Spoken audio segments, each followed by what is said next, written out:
Brain Brief: Answer to the most and least pressing questions about your mind, by Art Markman and Bob Duke. Chapter 6: Is Pain Open to Interpretation?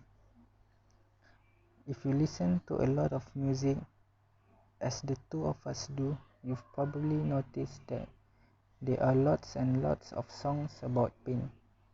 Some of the pain is physical, as in songs about hangover, but most modern day troubadours sings about emotional pain, often caused by love and loss.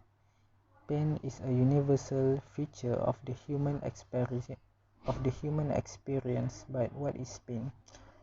The sensation of pain from physical injury starts in pain receptors located throughout your body that are activated when you are cut, burned, scratched, bent, or broken in a way that are dangerous. When pain signals reach the spinal cord, they initiate other signals that are zipped back downstream to the muscles, causing them to contract and disengage from whatever is causing the pain. Remarkably, this reaction happens even before the signals that continue upstream to the brain have had a chance to create a conscious experience of pain. You have pulled your hand away from the hot stove before you consciously feel the burn. In this way, the body acts to protect itself as quickly as possible. Once pain messages reach the brain, the pain is mapped to a part of the body. Most of the time, the mapping is quite accurate. Prick a finger on a needle and you perceive pain where the needle pricked. At times, though, the map is not so accurate, especially when the source of the pain is in a part of your body that doesn't typically experience pain. In these instances, pain is referred to another part of the body. That is why heart attack victims in movies often clutch their left arm even though the heart resides in the center of the chest. Because pain is processed in the brain, it can even experience in limbs that are no longer attached to the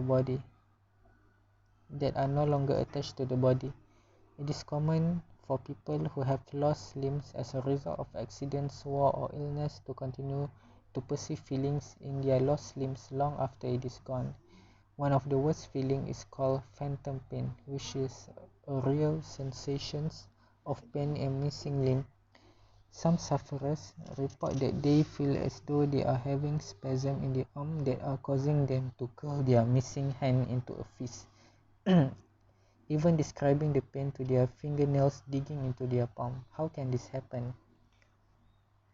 Art favorites among our many human senses is proprioception, the sense that monitors the locations of your limb in space. You don't have to look at your arm and legs to know where they are. You can feel where they are. For an amputee to experience that his missing hand is curled into a fist, proprioception has to tell him where the limb is. Phantom pain is especially awful and difficult to stop because you can uncurl a fist if it is no longer exists. Neuroscientist V.S. Ramachandran has done a lot of work with amputees, and he developed an ingenious way to help people who experience phantom pain.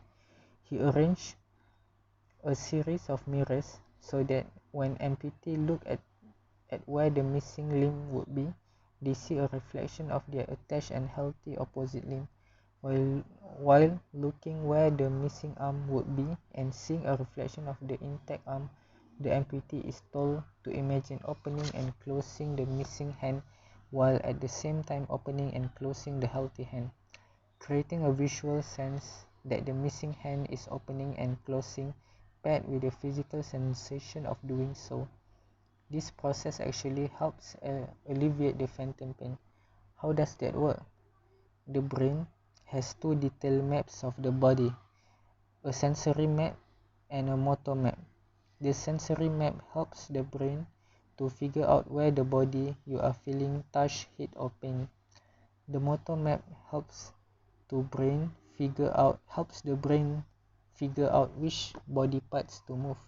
When someone loses a limb, the sensory and motor maps for that limb remain in the brain. Anytime the sensory area of the missing limb is activated, it is perceived as a sensation coming from the missing body part that was mapped to that location in the brain. Ramachandran technique works because it gives amputees visual information about their missing limb. What they see creates activity in the sensory and motor maps for the missing limb, which can relieve the pain. But the brain is a very expensive organ to run, so the cortical real estate taken up by maps that are not serving any purpose tend to diminish in size over time. Eventually, the maps for missing limbs become smaller as the regions of the brain start to take input from other parts of the body. It is interesting to consider how much context affects the intensity of pain. A barefoot 10-year-old would wax his toe on a chair at home, may scream in agony until his mother comes to console him. Ice cream often functions as an effective painkiller, but when that same 10-year-old is thrown to the ground by 3 friends while playing football, he's likely to pick himself up and get ready for the next play, scrap knees notwithstanding. Experimental evidence shows that what we think of as pain has both physical component, the sensation itself, and an affective component which reflects how much agony the pain is causing. Morphine and other opiates are interesting drugs because they don't actually dull the sensation of pain. They just make the pain more bearable. In a study of people who suffer from chronic pain, participants who were given IV drips that dispensed either morphine or a placebo saline solution that contained no drug. Periodically during the study, participants indicated the severity of the pain they felt and how much the pain was bothering them. When patients on the IV with the placebo, both ratings were about the same. When the IV was dosing morphine, a fascinating thing happened. The amount of pain they experienced remained the same, but the pain no longer bothered them as much. They felt the pain but were not in agony. All of this is to say that what we call pain is more than a physical sensation, and the feeling part of pain isn't exactly proportional to the intensity of the signal emanating from our pain receptor.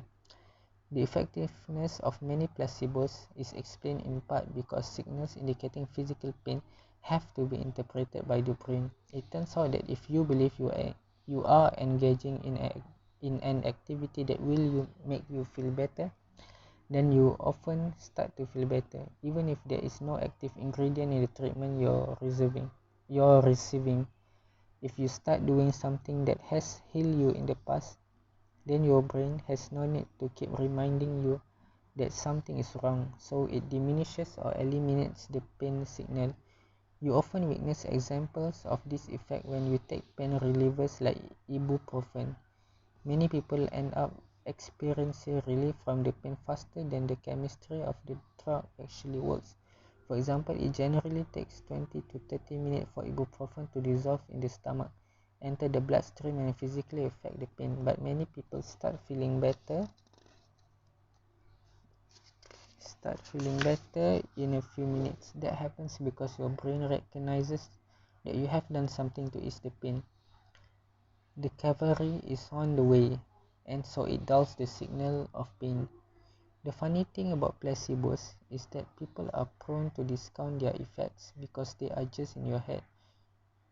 But studies have demonstrated that placebo effects happen in part because the brain actually starts to release chemicals that dull the pain in response to an expectation to relief, regardless of whether you're taking a real drug or placebo. In creating an expectation of relief that translates into an actual sensation of relief, placebos act like real drugs. What about the pain that all those singers are groaning and wailing about? Emotional pain in story and song is most often described using metaphors, and we use these conventions all the time without even realizing it. It is not uncommon for people to talk about the weight of responsibility, the lightness of being, intellectual challenges that are steep climbs, feeling on top of the world, hitting rock bottoms, brittle egos, and iron wills. Emotion has a direction to it. You feel down for a while, but when things start to looking up, then things start to looking up. Maybe the pain of love is just a metaphor that doesn't really involve physical pain at all, or does it? In another study, participants who had gone through a difficult breakup were asked to think about and reflect on what they have experienced. Some of them were given Tylenol at the start of the experiment and others were given a placebo.